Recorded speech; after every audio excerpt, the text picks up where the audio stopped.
Some people are discouraged when it comes to prayer because God doesn't seem to answer their prayers. A pastor once said to me, "God has never answered my prayer."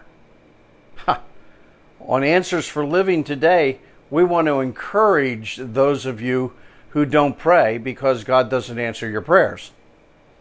If God is not answering your prayers, it's because you are asking for the wrong thing, or you're not in right relationship with God and God isn't listening.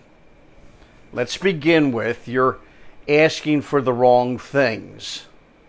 Isn't it interesting that in the Lord's Prayer, the first thing we are told to ask for is that His kingdom would come and His will would be done on earth as it is in heaven? So what if you began to pray every day that God's kingdom would come in your family's life and that God's will would be done in your family's life? If you have children or grandchildren, what a great prayer to pray. Lord, may your kingdom come and may your will be done in the lives of my children or the lives of my grandchildren. And then name your children and name your grandchildren.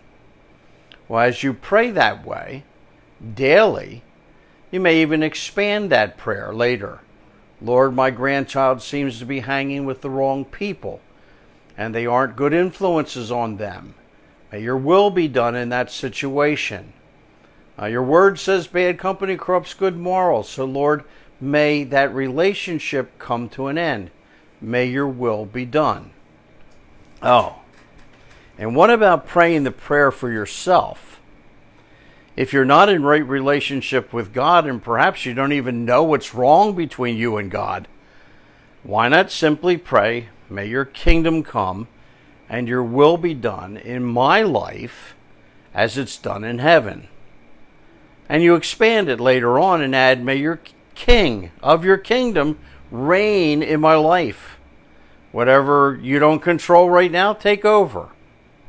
You pray that prayer seriously, you can watch what God will do.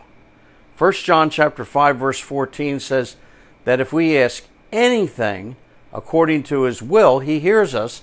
And if He hears us, then we receive exactly what we asked for. So we know that may your kingdom come and your will be done is God's will. He says, pray this prayer. And God doesn't need a list of things that you think of need to happen in the lives of other people in order to send the kingdom. All we ask you to do is ask that the kingdom would come and His will would be done on earth as it is in heaven. And remember, the Greek word for ask really translates keep on asking. So we need to bring this prayer before God until we see the kingdom manifesting itself in our life and the life of our children and the life of our grandchildren.